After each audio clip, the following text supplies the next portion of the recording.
What's poppin', my G's? We back. Well, we ain't really been here in the first place because it's the first podcast for real, but I don't know the name of it yet. Probably Prodigy Mind, something like that. But we got Mr. Keep It P himself, the therapist. Yes, sir. Yes, sir. My name Pop Vaughn, whatever y'all call me, man. My at's keep it .p2 on Instagram. Keep it P podcast, Apple Podcast, Spotify, YouTube. Let's get into it. Type shit. So I got a question, and we kind of went over this question before already with uh, a mutual friend. Mm-hmm. It is. Do you think all manipulation is bad? I do not think all manipulation is bad because people sometimes have to be led in the right direction, even though they might not know the direction they're headed in. So you look at manipulation. So you don't think manipulation is bad at all, right? Like for the most part, like all manipulation isn't bad. Correct. All manipulation isn't bad. Some of course it is. Yes. Okay. So we was talking to a mutual friend about it, and then he said manipulation is objectively bad. Like no matter what, it can't be good. I want to get y'all feedback on that. I feel like manipulation gets a bad rep. That's why people see it as all negative. Because somebody hear manipulation, they think, oh, it led to somebody downfall or somebody got used or something like that. But really, manipulation. Think about if you suck at a sport or don't want to do a sport, a coach manipulates you to doing a sport and you end up doing good for your benefit. Yeah. I feel like people get caught up in the connotation of the word rather than the meaning of the word. Mm-hmm. You feel me? Like niggas don't like people don't like the word manipulation because it just sounds bad, even though it's not. I mean, I'm a coach. I'm a high school coach, football coach. Like, some guys on our team may not be good at things. But when they down in themselves, I have to pick them up and be like, hey, man, it's all right, man. You know, at the end of the day, you're going to get better. You just started this or you never did this before. So, of course, you're not going to be good at it when you first start. Nobody's good at something when they first start, but you didn't give up. And if you did and started again, it's probably because somebody talked you into it. That's manipulation. You just didn't know it. So many forms of manipulation that you don't know. Literally, you just don't know. I read a book called it's called Dark Psychology. It sounds bad, but I was reading it just 'cause I'm interested in psychology and kind of like how brains work and things like that. And that's what kind of introduced me into positive manipulation. So it's a type of positive manipulation called positive reinforcement. So it's training a person's subconscious to do what you want to do to benefit them or even to benefit you. Like let's say you're in a relationship and your significant other isn't doing things that you don't like or that isn't beneficial to them, you kind of reward them when they do the right thing without them realizing it. So like let's say I heard a story about a female was doing it and let's say every time her man picked up his clothes, he just didn't leave his clothes around. She'll put the perfume on that he liked, just so it's like some subconscious thing to it that he'll tie it to, and then she'll might be more affectionate to him or whatever whatever the fact is. How do you feel about that? Like is that something that you practice? Do you do that whether it's conscious or unconscious? Yes, I do that. What's an example of it? Because people might not really realize that they do it, or they might not know it. Okay, so I'm a coach. I already use a coaching example. So now I'm gonna use uh, how my brother does my niece and nephew. When they get up for school, if they like get up and get everything going without them, he'll have to redirect them or tell them, oh, wake up or get up and do what you got to do. Like when he pick them up, he'll give them stuff. He'll treat them. He don't got to yell in the morning. So that's kind of a positive reinforcement. So question, because I kind of did this to. I got a son. I got two kids. Um, I'm a for real. With Sunshine, he's super soft because he been sheltered his whole life. So now I'm trying to break that out of him. So every now and then, let's say he don't do his morning routine like he supposed to. Boom, wake up, make the bed, clean the room, shower, brush his teeth. Then you could maybe get iPad time. So this morning I woke up, he was already on the iPad. Nothing was done. So I took him on a run with me. Um, Little kids run. Little kids know how to. They conditioning is on point naturally, and he a little Dominican motherfucker, so his conditioning is definitely on point. So he can run. It's just he don't like the fact that he has to run. So it's like that conscious. So I kind of took him today. Boom, I made him run. He muscled through it, and then I took him to the park. Kids these days don't be playing in parks at all. So we at the park and he don't know how to play. So I'm over there trying to teach him how to swing. And then I realized I do this thing where it's kind of like the opposite of positive reinforcement. It's like a do that shit or I'm gonna beat your ass type of situation, but like without the beating his ass shit. I just scare him into doing it. Yeah. And but today like it taught him. So at the park, it's a little ladder situation, right? So the ladder go up, but it's like it kind of bends. So it goes from here to there, right? So he got to go up the ladder. It bends, and then boom, it take you to the little place. Um, it took him three whole tries. He ain't get the hang of it until I walked away from him completely, and I was like, if you fall, I'm not saving you. He panicked. He panicked like a motherfucker. Then I yelled one time. I'm like, hey. And then I don't know what the fuck happened. He just knew what to do after that. Is it those ladders where like it's a box and it's a hole in the middle? Nope. It's literally a ladder that's like this, right? So it start like that, then it go like this. So it's like boom, you walk up, and it's kind of like a double helix type situation. So he can't fall through it. Oh no, he could. Okay. Yeah, he could. He could. But there was that fear. I feel like as a man, like you got to be able to push through that and like just realize nobody gonna save you. I feel like even as a female too, no matter what, if you look at life like somebody gonna save you, mommy gonna be here, daddy gonna be here. You feel me? You ain't never gonna go nowhere. So I just let him get on there. I forced him. Do you think? So when I was doing that, this leads up to my question. When I was doing that, I'm like, I wonder if I'm gonna traumatize this kid. But I didn't necessarily feel like that was bad trauma. Correct. Does that make sense? Like, do you think all trauma is bad? Nah, How so? because I feel like how some people view trauma is like, oh, what trauma really is cause and effect. Yeah. Something happened. This was the aftermath. I'm living with this, or I think of this when this happens, or when I gotta do this or go around it. Like, for instance, I got trauma when I drive by the accident spot where I flipped. Every time I drive by, I pay attention. I'm looking around. I'm holding two hands on the wheel. Like, that's It's trauma. still fresh. It's Yeah. still fresh. So, question about that, because I was in that boat for a long time after the crash. There will be times where I try to cut up in traffic and I start shaking. Mm-hmm. Like I get scared. Like I get terrified. I get flashbacks. That's the same situation with you, for real. Because mine happened with me driving straight with nobody in front of me.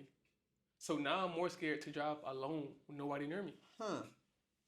See, mine happened out the blue too, but it wasn't shit that it was my fault, but it was like I still now I understand the effect of crashing. Mm-hmm. I understand how much it fucked me up. So now when I drive, sometimes like if I get too crazy or whatever, I genuinely like. It's not like I'm scared, but it's like my body has a reaction to it. Subconscious. So So yeah, yeah.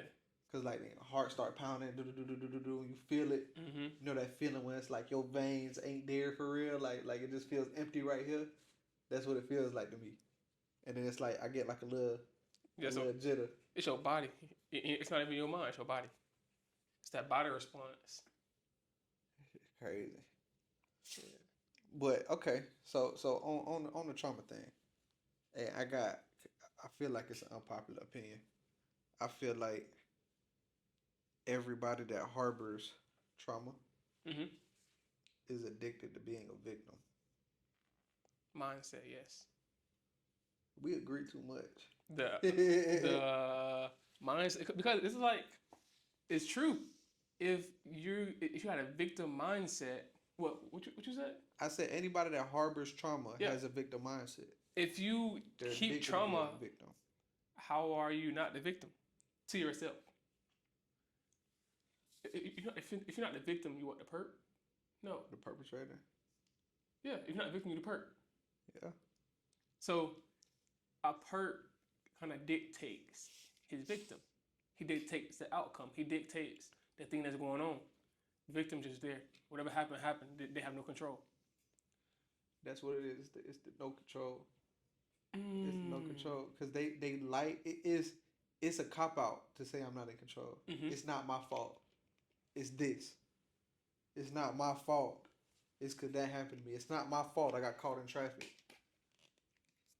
Huh.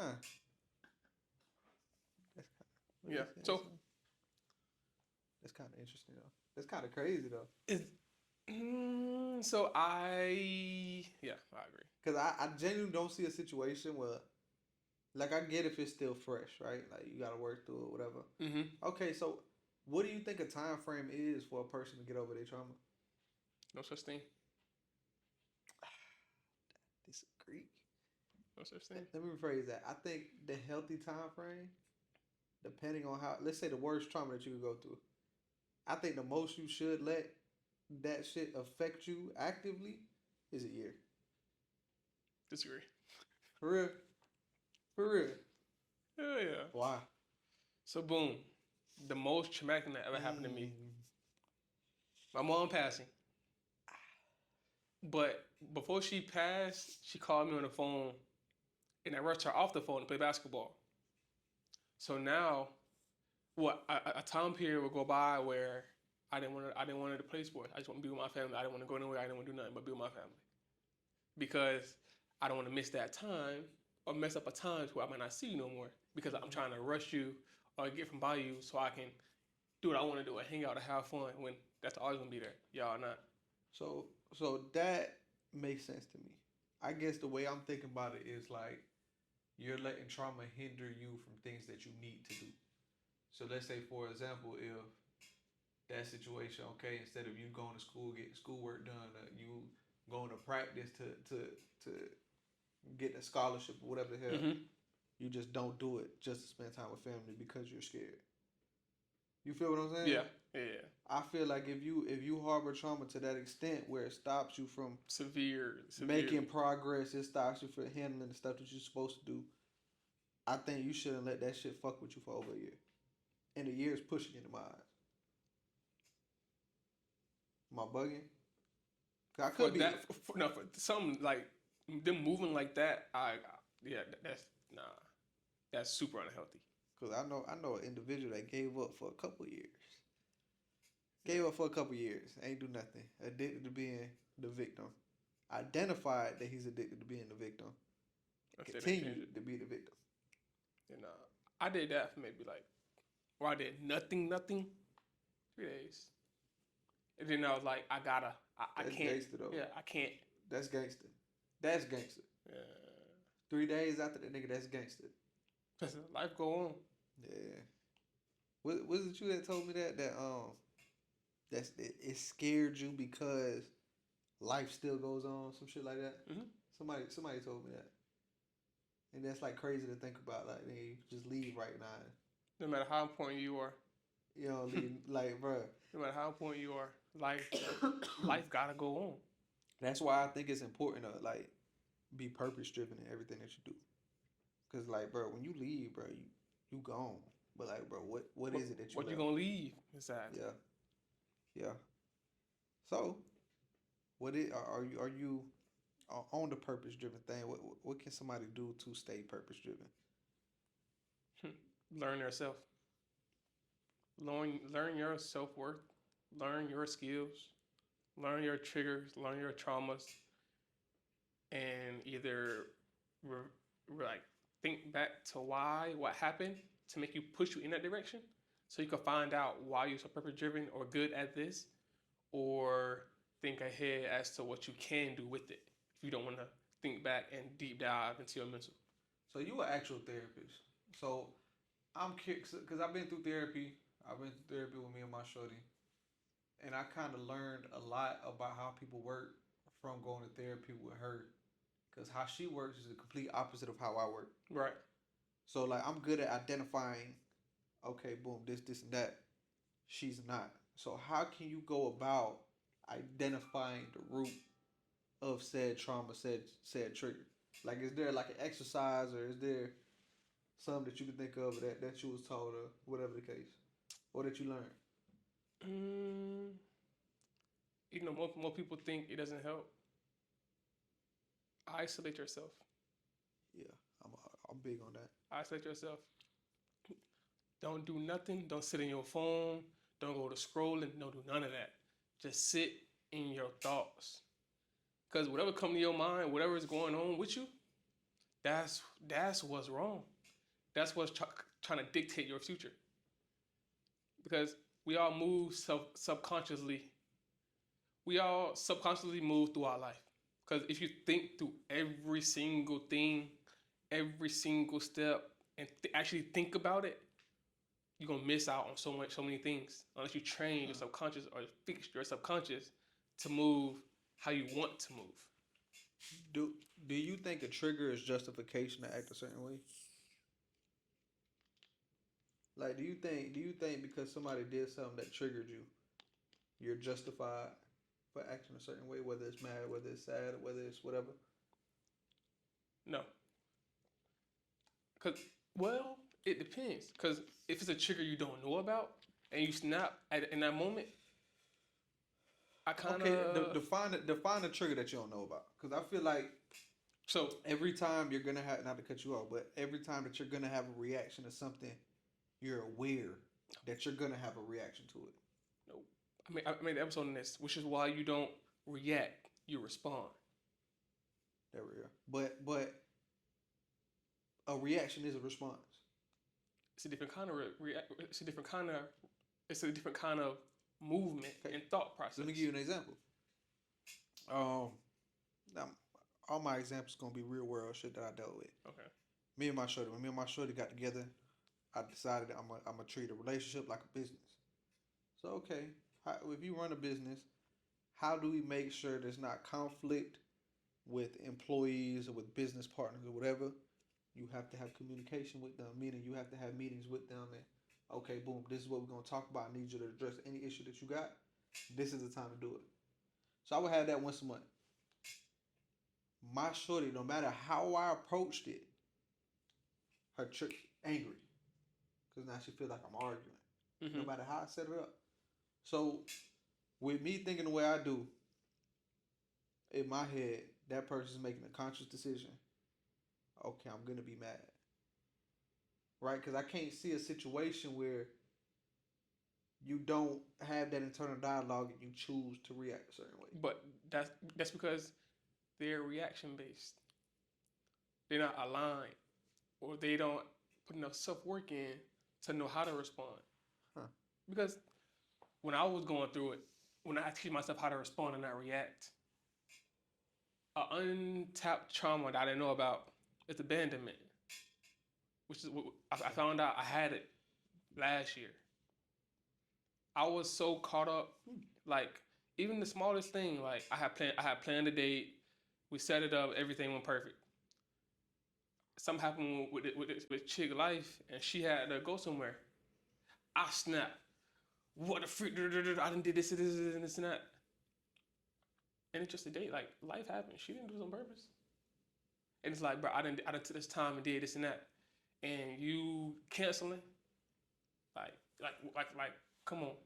I done been so considerate and thoughtful of with my time and your time, and I made stuff perfect. And now you don't wanna, oh, you can't move it, like, Because your internal dialogue is me, me, me, me, me. yeah. Ah. Well, So really, it's not like okay that makes sense because it's not like you're reacting without knowing what's going on. It's like the internal dialogue is justifying the reaction. yes, That actually makes a lot of sense. yes, That makes a lot of yes, sense. yes. Because in my head it was just like you got a choice. Do I be mad? Do I not be mad? I'm gonna be mad. But it can also be tied to other stuff. I feel like most people who react out of anger are tied to other unresolved issues or situations that they've been through to where they wasn't able to express, or when they did express, they wasn't heard when they did express. So every time I've figured out, I guess a trauma, like an unresolved issue, it's just me spending time alone with myself. Like whether it's in the gym, I'm fat now, but I wasn't. But doing that, but like okay, I never actively went out my way to figure out what's wrong with me. Mm-hmm. So like I never sat down and like okay, I'm gonna figure this out. I've never done that. So let's say somebody did do that. What's something that they could do? Like what? How does a person go about that properly? So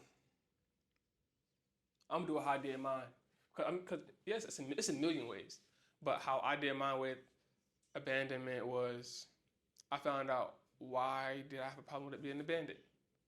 Went back to my mom. It's not like I'm actually being abandoned or left. She just passed away But out okay, of the but blue. you figured out the abandonment trigger after talking to yourself after you snapped.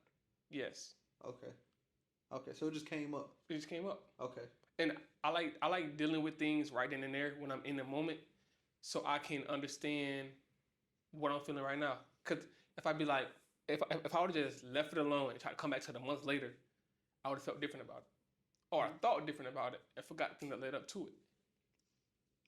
you ever heard about the rule of 72? Yes and no. What's your rule of 72? It's two different rules, but it kind of mean the same thing. What I can remember or piece together is somewhere along the lines of,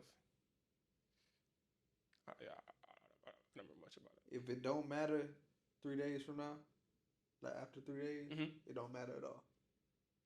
That's one rule. So let's say you somebody did something to you or whatever. Mm-hmm. Let's say you held your reaction back for 3 days. If you stop caring about it, it don't matter. If you still care about it, it matters. So like let's put it in perspective. All right. So like your shorty cheat on you, Right. right? After 3 days, you still hot. You still feel betrayed. All that. It matters to you. Address it, right? Or Mm-hmm. the flip side is your shorty didn't cook you dinner. After 3 days, if it's not still there, that heat's still not there. It doesn't really matter. Of course, you had that conversation if you think it's going to be a pattern, but Mm-hmm. that's the general thumb for rules. The rule of 72. And then the other one is if you learn a fact and you don't implement it within the next 3 days, you're not going to implement it at all. Is that a fact? Like if you learn anything that you can actually implement. So how we talking about identifying triggers, right? Let's say when they're done watching, they like, okay, boom, I gotta sit alone with myself or whatever. They understand what they have to do in order to fix it. Mm-hmm. They don't do it within 3 days, they're not gonna do it at all. 9 times out of 10. I, That's I the two rules. I agree with the second one Why you don't agree with the first one?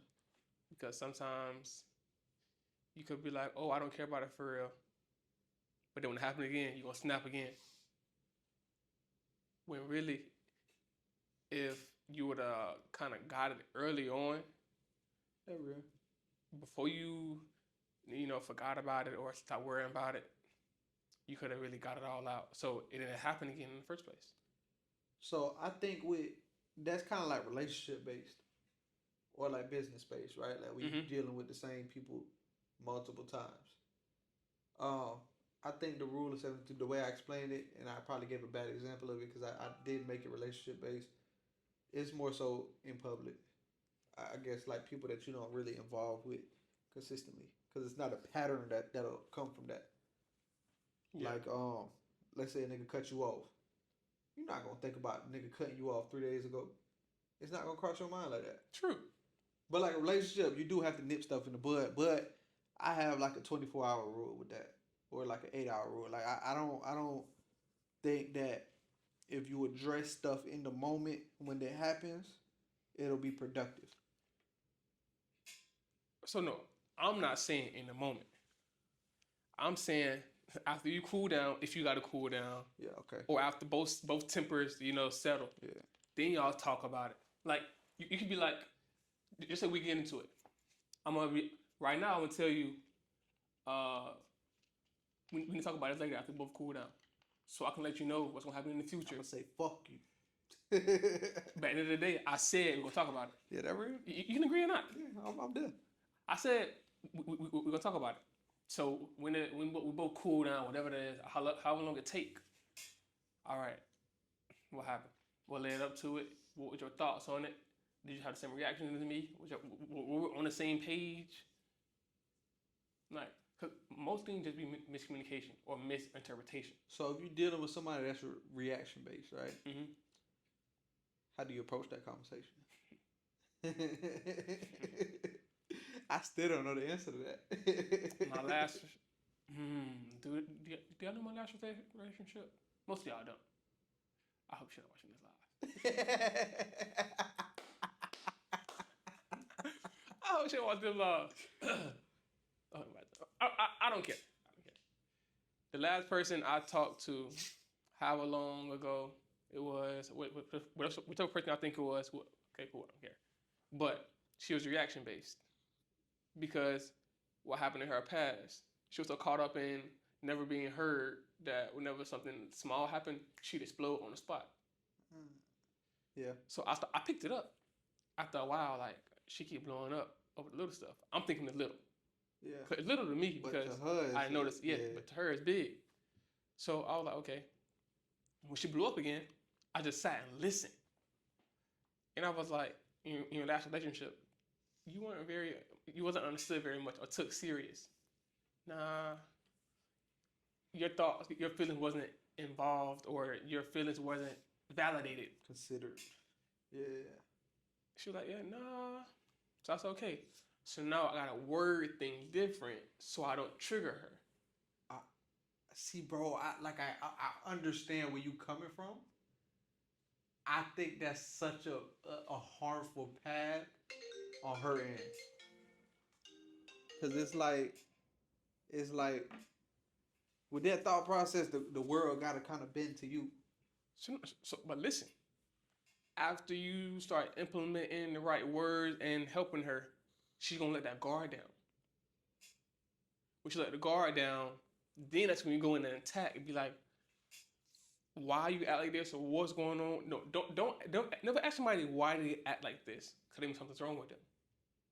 What happened to you to make you respond like this? Cause if I tell you, if I got shot, let's say, God, please don't never let me get shot. God. Hey, please don't never let me get shot. But if I get shot, and now anytime I hear your damn car, I'm trying to either get right or go running. But in your mind, you think I'm just bull crapping or scared or something like that. But really, like, that's trauma. Unspoken trauma that I never dealt with because I didn't know or understood it or what it's around it enough again to be put in a situation. I never understood the sensitivity that people have to words. Like what you said was valid. It was 100% valid. Like I get it. Mm-hmm. I just can't comprehend why that's so like. So I watched this video. It was like the mom, the daughter. The mom always told the daughter, "Oh, she's ugly. She never gonna be nothing." So when she grew up, the word stuck. Like different words carry meaning for different people. Like somebody can speak life into you. What's the opposite of life? Or speak not death, but like They could speak down on you. They could uplift you. yeah. They could speak down on you or uplift you. If somebody uplift me using the right words, okay, cool. When I hear those words again, I'll be positive. But if they put me down with the same exact word that you're trying to use to uplift me all my life, when I hear from you, I'm not gonna take you serious, or I'm gonna be triggered by the words again.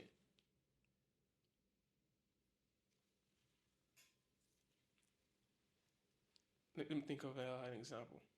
I get what you're saying, but like I think that's one of those situations again where it's like, but I guess we talking about reactive individuals. Mm-hmm. So I was never a reactive individual. So I guess I can't, because everything I've done, it was nine times for the most part it was Thought off. conscious. Mm-hmm. Even when I used to be I used to be a dickhead. When I used to be a dickhead, I knew I was being an asshole. But like, bro, it was honest. I'll look at like I read between the lines like a motherfucker. Mm-hmm. No matter what, no matter who I'm talking to, whatever the fuck. After we get done having a conversation, I'm gonna think about that conversation for the next hour. I'm gonna sit there and try to dissect it. Or think about what you could have said different, or what, Yeah, if you heard it wrong. yeah. I'm like that now, but Huh. I used to be super reactive, like super reactive. So okay, what is that? So what I'm trying to figure out, what is that inner dialogue? It's none. Ain't no dialogue. When it happened, on sight. As soon as I hear it or whatever's going on, I'm gonna act right now.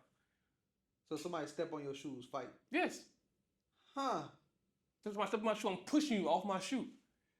I got expelled from their summer camp. Yeah, nigga stepped on my shoe. Well, I stepped on the penny. He stepped on my shoe. I pushed him to the ground. I get in trouble. I get in trouble for pushing him to the ground. He stepped on my shoe. But that, maybe I'm fucked up, but I get it. Cause that's like something different. I'm talking about like, how can I explain this? Like, Somebody talking crap. Someone talking crap. Say anything about mama. Back then, you say anything about mama. Even when she was alive, you say something about mama. Oh, I'm slapping you. We're fighting now. I'm not thinking. I'm not acting. Maybe I am a reaction. I'm acting on it now. Ain't nothing to be thought about. You said what you said. Ain't no, I heard it wrong. I don't care. We finna get active now. Like elementary school, Yeah. before fourth grade, and before I went through all the anger management stuff, oh, I'm on site. I don't care who it was. I don't care when it was. I don't care where I was. It's now. See, I was a sneaky motherfucker though. Hell no. My problem was, and I wish it didn't like, cause I could have did a lot more than I used to, even though I did a lot. But I ain't want. I was scared of my mama, nigga. Nigga, I was scared of my mama.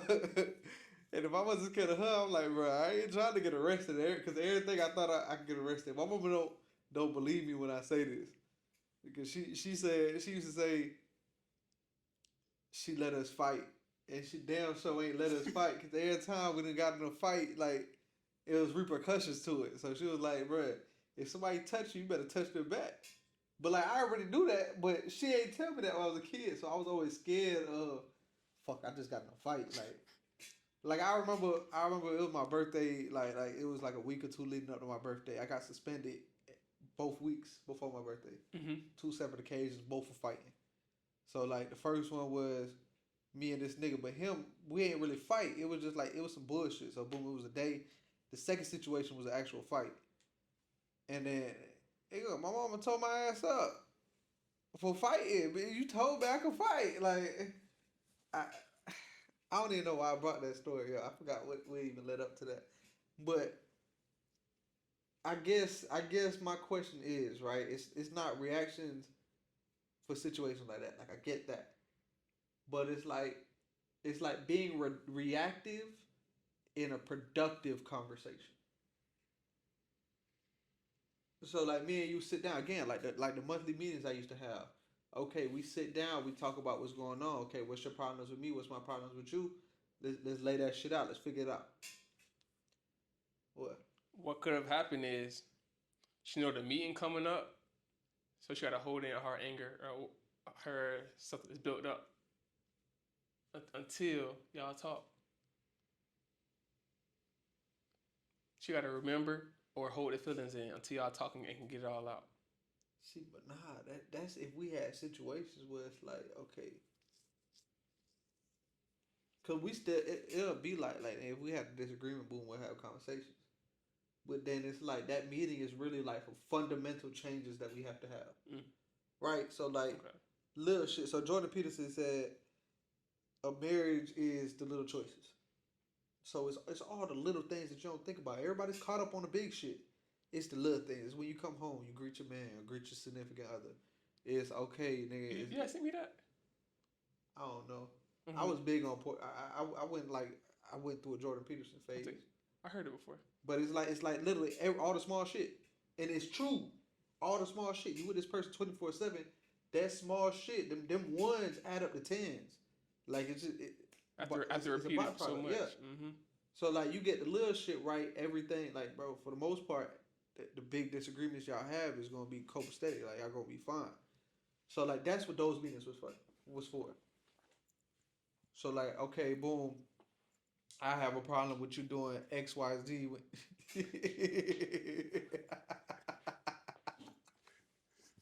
Y'all ain't see that. I have a problem with you doing X Y Z. Right? Okay. I feel like uh, fuck. I forgot a real time example. What it was. I feel like you get fuck, bro. I forgot. But it was like little shit that we talk about. Mm-hmm. But then it turned into a heated argument. Really, really heated on her, and I just be like, I ain't dealing with this shit.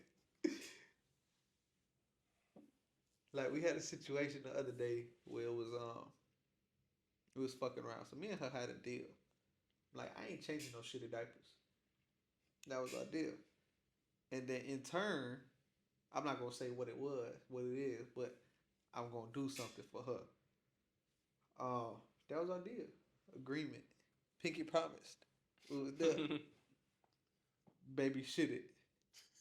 Really, the baby shit it. She gave the baby with me without me knowing, and like I tried to give it back to her, and then like it turned into like some joke shit that ended up turning serious. Okay. So it's like okay, boom, she ran away, and I took the baby and I went out chasing her, and then it was like she lost it. She was like no, da da da, and then I reacted because she reacted. I'm like, bro, you ain't finna. How this shit turned into a joke to like you mad at me? That Yeah. I'm like, I got free will. I don't got to deal with this shit. And I just walked away. I left her with the baby. I walked away. But that's like after that situation, we actually had a productive conversation. It was like, okay, boom. All right, we was both tripping. Like we shouldn't have did that. But prior to it, that would have turned into a bigger thing. You can't respond. You can't react to reaction with a reaction. That's two reacts. It's like two negatives with a negatives. It's gonna repel. Yeah. Somebody got to be level headed. And as they say in the Bible, it's the man's job to lead the Yeah. household and keep tempers down. But how? So this is my biggest problem. Mm-hmm. Biggest problem. Relationship, business, everything. I'm still learning how to maneuver it. How do you get people to understand why without them figuring out why on their own? Meaning, if somebody told me not to touch the stove, I'm gonna be like, why? They could tell me everything, the reason why. Yeah. I'm gonna want to find out. I'm gonna touch that damn stove Mm-hmm. and I'm gonna get that blister.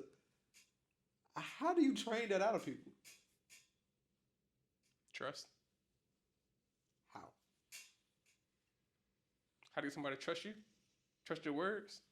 Yeah. Well, somebody been through enough and you meet them and their life start to change for the better and they're listening to your advice,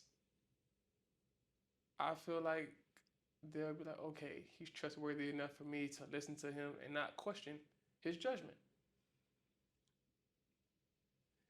I feel like As a man, it might be different, but for a woman, she will submit.